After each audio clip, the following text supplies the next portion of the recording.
ครับพ่อแม่พี่น้องครับผมออกกันอีกแล้วที่เก่าครับครับบ่าวข้าวเหนียวผ้าเขียวผ้าแสบที่ฮ่องกงนะครับมื้อนี้พอกันกับ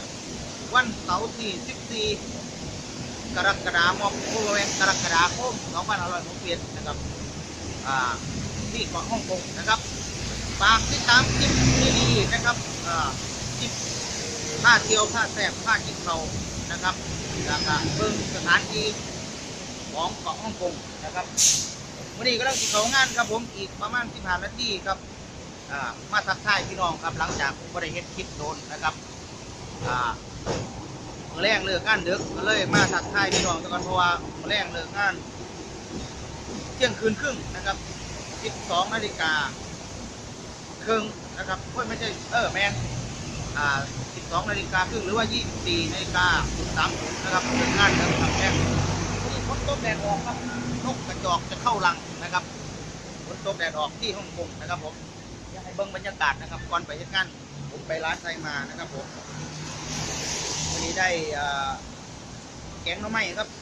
แกงหน่อไม้กับข้าวเหนียวครับผมเอาไปเสบียงสำรองเพราะว่าวันนี้ผมเลิกงานเที่ยงคืนครึ่งนะครับฝากกดติดตามแล้วก็กดกระดิ่งนะครับกดเข้ามาติดตามแล้วก็มีรูปกระดิ่งอีก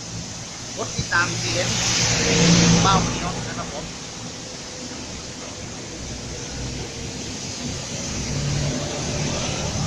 พี่น้องครับผม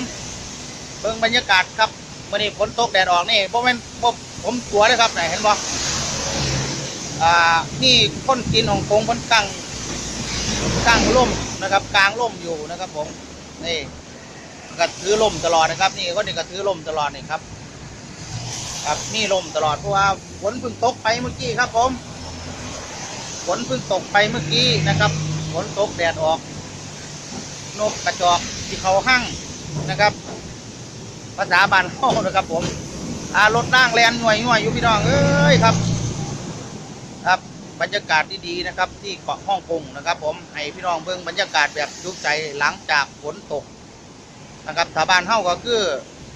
แดดแอมเต็มบางทีทางกาฬสินธุ์ร้อยเอ็ดสารคามบ้านผมนี่เขาไปตรงป่ากันครับผมตอนนี้เขากำลังเขียวนะครับที่แม่อยู่ทางบ้านว่าดำหน้าแล้วเขากำลังเขียวถ้าฝนตกแบบนี้แล้วก็มีแดดลงนิดๆนะครับตอนเที่ยงบ่ายๆนี่สมัยผมเป็นเด็กน้อยกะไปตรงป่าครับพี่น้องนะครับนี่ผมอยู่สถานีรถล่างนะครับผมกำลังจะไปทำงานนะครับรถล่างกับแลนหน่วยใหญ่ที่แหละครับผมพี่น้องครับ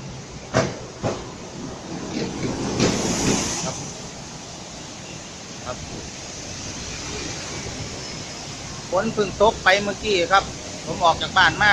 นะครับฝนเพิ่งตกไปเมื่อกี้นะครับ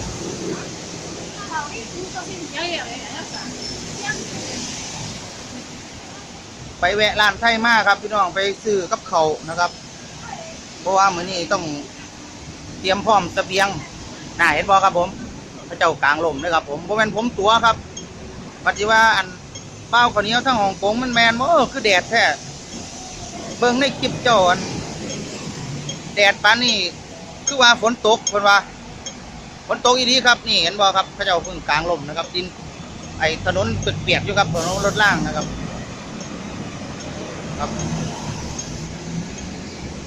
นี่แหละครับบรรยากาศที่ฮ่องกงนะครับผม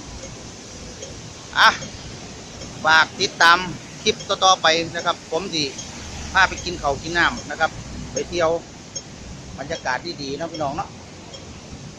ครับต้องฝ่าไปของงานกันครับผมครับ